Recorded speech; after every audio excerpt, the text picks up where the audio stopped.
이사야 7장 10절에서 25절입니다.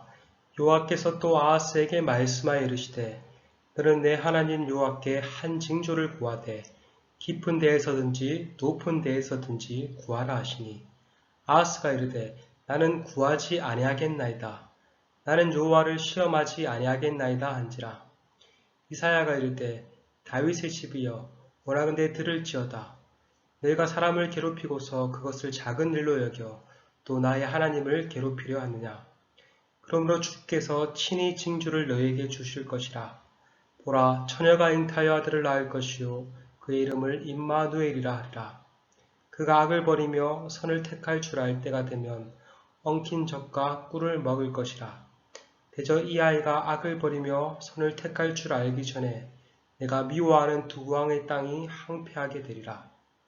여호와께서 에브라임이 유다를 떠날 때부터 당하여 보지 못한 날을 너와 내 백성과 내 아버지 집에 임하게 하시리니 곧 아수르 왕이 오는 날이라.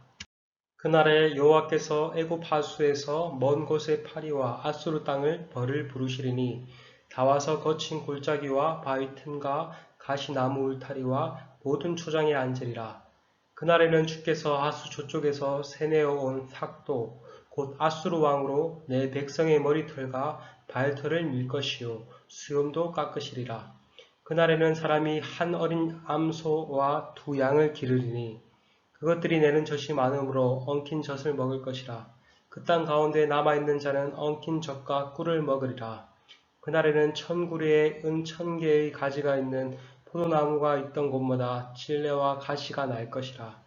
온 땅에 찔레와 가시가 있으므로 하살과 할을 가지고 그리로 갈 것이요 보습으로 갈던 모든 산에도 찔레와 가시 때문에 두려워서 그리로 가지 못할 것이요 그 땅은 소를 풀어놓으며 양이 밟는 곳이 되리라. 아멘. 오늘 본문이 포함된 이사야 7장의 배경은 이렇습니다.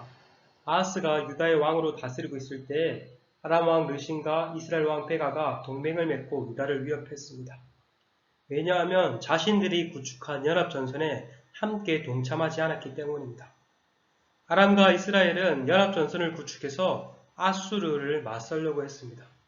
그런데 이 연합전선에 유다가 동참하지 않자 유다를 치려고 했던 것입니다.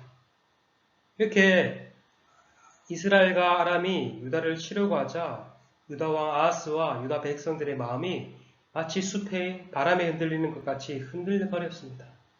매우 무서워하고 두려움에 떨었던 것입니다. 그러자 이렇게 두려움에 떨고 있는 아하스에게 여호와께서 이사야를 통해서 격려의 말씀을 주십니다. 유다를 위협하는 그들의 실체가 별것이 아니라고 말씀하십니다. 앞선 본문인 7장 6절입니다. 그에게 이르기를 너는 조용히 하라. 르신과 아람과 르말랴의 아들이 심히 노할지라도 이들을 연기나는 두 부지깽이 그루터기에 불과하니 두려워하지 말며 낙심하지 말라. 연합군에 의해서 두려움에 떨고 있는 아하스에게 하나님은 그들은 별거 아니다 라고 말씀하시며 두려워하지 말고 낙심하지 말라는 겁니다. 그들의 계획은 온전히 이루어지지 못할 것이라고 말씀하십니다. 즉 유다의 미래는 그들이 서고 망하는 것은 그들에게 달려있는 것이 아니라 하나님께 달려있다는 말씀입니다. 그러니 눈앞에 보이는 그 적들로 인해서 두려워하지 말고 또 다른 나라들을 의지하려고 하지 말고 정치적인 방법을 구하려고 하지 말고 하나님께 도움을 구하며 하나님을 두려워하며 하나님을 의지하라는 말입니다. 하나님을 신뢰함으로 믿음 위에 굳게 서라는 말씀입니다.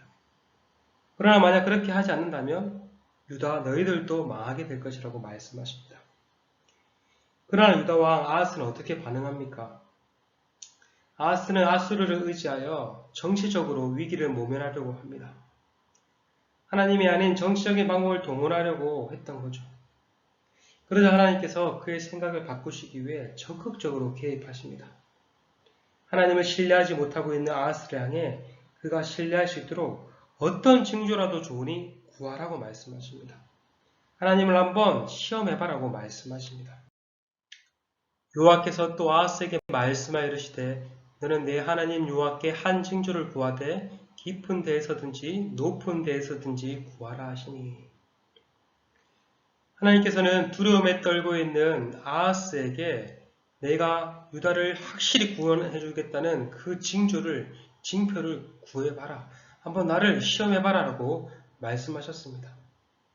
그런데 아하스는 어떻게 반응합니까? 12절에 아하스가 이르되 나는 구하지 아니하겠나이다. 나는 여호와를 시험하지 아니하겠나이다 한지라. 아하스는 자신이 어떻게 하나님을 시험할 수 있겠습니까? 라고 말하며 그렇게 하지 않겠다고 말씀합니다. 언뜻 보면 참으로 경건해 보이죠. 마치 사사시대에 하나님을 거듭 시험하여 징조를 구한 기드온의 모습과는 너무나 대조되는 것 같습니다. 그러나 이 아하스의 이러한 반응은 경건을 가장한 불경건이었습니다. 이렇게 말하는 것 같았죠. 하나님, 그냥 이 문제에 대해서 더 이상 간섭하지 말아주세요. 제가 아수르에게 도움을 요청할 거니까 그것은 제가 알아서 해결하겠습니다. 라고 말하는 것과 같았습니다. 하나님의 도우심보다 아수르를 의지하는 것이 현실적으로 도움이 된다고 생각하였던 것입니다. 그러자 하나님께서는 이러한 아하스의 불경건을 책망하시며 친히 징조를 보여주십니다. 그러므로 주께서 친히 너희에게 주실 것이라. 보라, 처녀가 잉태하여 낳을 것이요 그 이름을 임마누엘이라 하리라. 이 구절은 예수님의 탄생을 예언한 구절로 우리에게 잘 알려져 있습니다. 하나님이 아하스에게 주신 징조는 임마누엘, 하나님이 우리와 함께 하신다고 불리는 한 아들이었습니다. 이 아이가 악을 버리며 선을 택할 줄 알 때가 되면 엉킨 젖과 꿀을 먹게 될 것이라 말합니다. 여기서 말하는 엉킨 젖과 꿀은 이스라엘이 하나님의 은혜로 광야에서 먹던 음식을 가리킵니다. 마찬가지로 유다가 연합군의 침략으로 광야의 시기를 보낼 수 있으나 하나님께서 함께하사 은혜로 먹이실 것을 말씀합니다. 이러한 짧은 광야의 시대가 지나가고 이스라엘과 아람 두 왕이 망하게 될 것이라고 말합니다. 이처럼 하나님께서는 아하스에게 임마누엘의 징조를 통해서 구원을 약속하셨습니다.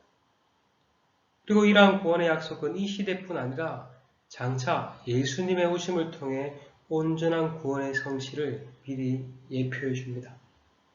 우리는 임마누엘이신 예수님을 통해서 참 구원을 경험할 수 있기 때문입니다.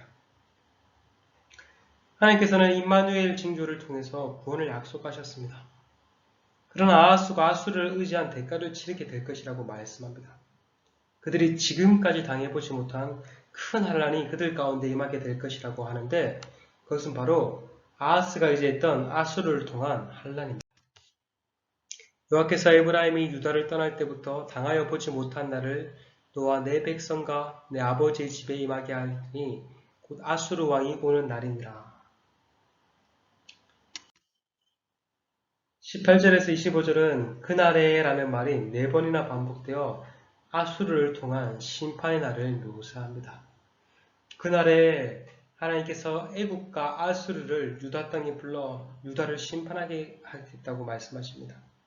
그날에 아수르를 통해 유다는 털이 깎이는 수치를 당하고 포로로 잡히게 갈 것입니다. 그날에 적은 양식으로 풍족하게 먹을 만큼 소수의 사람만 남게 될 것입니다. 그날에 풍요로웠던 그 땅이 황폐하게 되어 짐승들이 거주하는 땅이 될 것입니다. 하나님을 의지하기보다 아수르를 의지하면 구원을 받고 더 잘 먹고 잘 살 줄 알았는데 도리어 하나님께서 그 아수르를 통해서 혹독한 심판을 내리겠다고 말씀하십니다.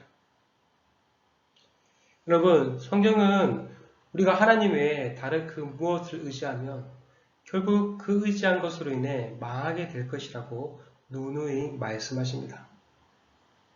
오늘날에도 얼마나 많은 사람들이 하나님 외에 다른 그 무엇을 의지함으로써 그것으로 인해 망하게 됩니까? 돈을 의지함으로써 돈 때문에 망하는 사람이 얼마나 많습니까? 명예와 성적 쾌락을 의지하면서 망하는 사람들이 얼마나 많이 있습니까? 여러분, 하나님은 우리가 다른 그 무엇보다 전적으로 하나님을 의지하길 원하십니다. 하나님을 전적으로 신뢰하길 원하십니다. 우리 또한 아하스와 같이 대적들이 쳐들어오는 환란을 경험할 수 있습니다. 우리를 두렵게 하고 낙심케 만드는 어려움에 처할 수 있습니다. 재정적인 어려움, 자녀 양육의 어려움, 비자 해결의 어려움, 교회가 처한 많은 문제와 어려움들로 인해 염려하고 두려워할 수 있습니다.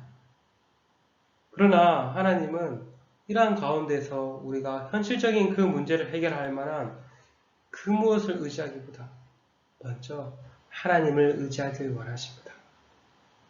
여러분, 하나님 앞에서 우리는 계산을 하거나 머리를 굴려서는 안 됩니다. 그저 순전한 믿음으로 하나님을 바라보며 하나님을 의지해야 합니다. 그러면 하나님께서 우리를 책임져 주실 것입니다. 우리가 생각한 것보다, 우리가 계산한 것보다 더 좋은 것으로 해결해 주실 것입니다. 바라기는 세상 끝날까지 우리와 함께 하시는 임마누엘 하나님을 기억함으로 이번 한 주도, 오늘 하루도 넉넉하게 하나님만 의지하시는 저와 여러분이 되시길 간절히 소망합니다. 주기도문 드리심으로 마치겠습니다. 하늘에 계신 우리 아버지여, 이름이 거룩히 여김을 받으시오며 나라가 임하시오며 뜻이 하늘에서 이루어진 것 같이 땅에서도 이루어지리다. 오늘 우리에게 일용할 양식을 주시옵고 우리가 우리에게 죄 지은 자를 사하여 준 것 같이 우리 죄를 사하여 주시옵고 우리를 시험에 들게 하지 마시옵고 다만 악에서 구하시옵소서. 나라와 권세와 영광이 아버지께 영원히 있사옵나이다. 아멘.